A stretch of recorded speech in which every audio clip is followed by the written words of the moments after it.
World's biggest astrology community in Tamil. Online Astro TV, வாழ்வின் வெளிச்சம். Online astro டிவியை கண்டு மகிழுங்கள். நம்ம தர்மசாஸ்தா ஜோதிர்வித்யாலய பெண்களை ஒரு பெண் சிங்கமா முன்னிருந்து வழிநடத்தி கொண்டிருக்கக்கூடிய ரொம்ப கெத்தா வளம் வந்து கொண்டிருக்கக்கூடிய திருமதி ஐஸ்வர்யா மஞ்சுளா தேவி என்னுடைய குருநாதர். அவங்கதான் அடுத்த ராசியான தனுசு ராசிக்கு குரு பயிற்சி பலன்கள் சொல்ல வந்திருக்காங்க. வணக்கம் மஞ்சுளா மேம், நீங்க சொல்லுங்க தனுசு ராசிக்கு இந்த குரு பயிற்சி எப்படி இருக்கு? அனைவருக்கும் வணக்கம். தனுசு ராசி ஆல்ரெடி அவங்க பார்த்தாவே சார்ந்த சொரூபமாக தான் இருப்பாங்க. இன்னும் இந்த குரு பயிற்சி காலங்கள் இன்னும் நம்ம ரொம்ப பொறுமையா இருக்கணும். ஏன்னா எதுக்கு எடுத்தாலும் அவங்க நான் பாத்துக்கிறேன், ஒன்னும் கவலைப்படாதீங்க அப்படின்னு நம்ம சொல்லிட்டே இருப்பாங்க. இந்த தனுஷு ராசிக்காரர்கள் இந்த வருஷம் கமிட்மெண்ட் குறைச்சுக்கணும். கொடுத்த வாக்குல கவனமா இருக்கணும். இல்லைன்னா அதனால பிரச்சனைகள் வரக்கான வாய்ப்புகள் இருக்கு. நம்ம ஃபேமிலி அண்ட் தென் ஃப்ரெண்ட்ஸ் கூட அட்ஜஸ்ட்மெண்ட் ரொம்ப முக்கியம். இது ஒரு விஷயம். அதுக்கடுத்து நான் பாசிட்டிவான விஷயங்கள் நம்ம என்னன்னு பார்த்தோம் அப்படின்னம்னா, வீடு ரெனோவேட் பண்றது, அதே மாதிரி பாத்தீங்கன்னா புதுசா ஒரு வீடு வாங்குறது, அதுக்கான வாய்ப்புகள் அமையும். சுப விரயங்கள் அதிகமா இருக்கும். அதை இது மாதிரி ஒரு லேண்ட் அசெட் வாங்கி போடுறது, அது மாதிரி விஷயங்கள் நம்ம பண்ணலாம். குழந்தைகளுக்காக வெயிட் பண்ணிட்டு இருக்கோம்னா இந்த வருஷம் குடும்ப உறுப்பினர்கள் சேர்க்கைக்கான வாய்ப்புகள் நல்லா இருக்கு. இதனால வேலை விஷயமா கணவன் ஒரு பக்கம், ஒய்ஃப் ஒரு பக்கம் வேலை பார்த்துட்டு இருந்திருப்பாங்க. அப்படி இருக்கிறவங்க எல்லாம் இந்த வருஷம் தனுசு ராசிக்காரர்கள் கணவன் மனைவி ஒற்றுமையோடு ஒரே வீடுல வாழக்கூடிய சூழ்நிலைகள் அமையும். ஏன்னா டிரான்ஸ்பர் உங்களுக்கு கிடைக்கிறதுக்கு வாய்ப்புகள் அதிகமா இருக்கு.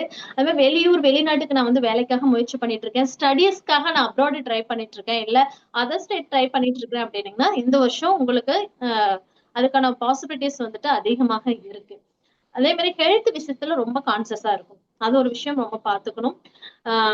லங்ஸ், அதே மாதிரி அடிவயிறு சம்பந்தம், கால் வலி, பாடி பெயின், இது மாதிரி விஷயங்கள் அடிக்கடி வரும். அதனால அந்த உடல் நலத்துல கவனமா இருக்கணும். அடிக்கடி திருஷ்டி சுத்தி போட்டுக்கோங்க. இல்ல வருஷத்துக்கு ஒரு 3 டைமாவது ஃபால்ஸ் இருக்கிற ஏரியால போயிட்டு அந்த நீர் வீழ்ச்சியில குளிச்சுட்டு வாங்க. அப்படி குளிச்சுட்டு வந்தீங்கன்னாவே உங்களுக்கு அந்த ஹெல்த் அந்த ப்ராப்ளம் கொஞ்சம் சார்ட் அவுட் ஆகும். பழனிமலை முருகனுக்கு ராஜ அலங்காரத்துல போய் தரிசனம் பண்ணிட்டு வாங்க. அது உங்களுக்கு இருக்கக்கூடிய விஷயங்கள், தடைகள் எல்லாம் நிவர்த்தி பண்ணி கொடுக்கும்.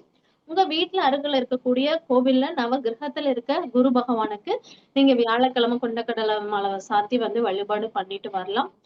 தொழில் புதுசா ஆரம்பிக்கிறீங்க அப்படின்னா கொஞ்சம் வெயிட் பண்ணிட்டு உங்க சுய ஜாதகத்தை ஆராய்ந்து அதுல நல்லா இருக்கு, தசாபதிகள் எல்லாம் நல்லா இருக்குன்னா மட்டும் நியூ பிசினஸ், நியூ இன்னோவேஷன் நீங்க ஸ்டார்ட் பண்ணலாம். அதர்வைஸ் இந்த வருஷம் புதுசா எந்த கமிட்மெண்ட்டையும் ஏத்திக்காம இருக்கிறத அப்படியே நீங்க கொண்டுட்டு போறது ரொம்ப நல்லது.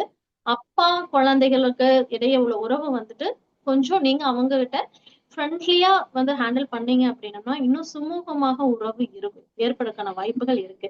இத்தனால ஒரு சொத்து எங்க இருக்குன்னே தெரியாம இருக்கு, அது நம்மளுக்கு வருமா அப்படிங்கிற நினைப்பே இல்லாம இருந்தா கூட திடீர்னு அதனால ஒரு ப்ராப்பர்ட்டிஸ் ஒரு உங்களுக்கு கிரெடிட்ஸ் அதிகமாக இருக்கான வாய்ப்புகள் இருக்கு. அதனால லோன் வாங்கி புதுசா நீங்க ஒரு அசெட் வாங்குற மாதிரினா 1% ஒரு 2% லோன் வாங்கி ஒரு அசெட் வாங்குனீங்க அப்படின்னம்னா அது உங்களுக்கு பெரிய பேர்டன், பெரிய பிரச்சனைகள் இருந்து உங்களுக்கு காத்து கொடுக்கும். இந்த ஒரு வருஷம் காலம் கொஞ்சம் பொறுமையா, நிதானமா, இன்னும் பொறுமையா, அதுதான் முக்கியம். ஆல்ரெடி பொறுமைதான், இன்னும் பொறுமையா எல்லாத்தையும் அனுசரிச்சு போறத, யாரு எது சொன்னாலும் காதுல உள்ள போய் மண்டையில ஏத்திக்காம ரிலாக்ஸா நீங்க கொண்டு போனீங்கன்னாவே இந்த ஒரு வருஷம் உங்களுக்கு ரொம்ப சிறப்பாக இருக்கும். உடல் நலத்துல மட்டும் கவனமாக இருக்கணும். கூட இருக்கிறவங்களை நல்லா பாத்துக்கோங்க.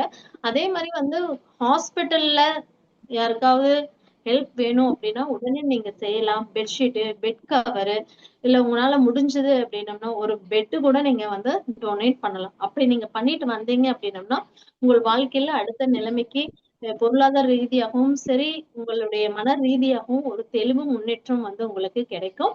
சோ தனுசு ராசி அன்பர்கள் இந்த வருஷம் உங்களுக்கு வாழ்க்கையில நிம்மதியும் வெற்றியும் கிடைக்க எனது மனமார்ந்த வாழ்த்துக்களை தெரிவித்துக்கிறேன்.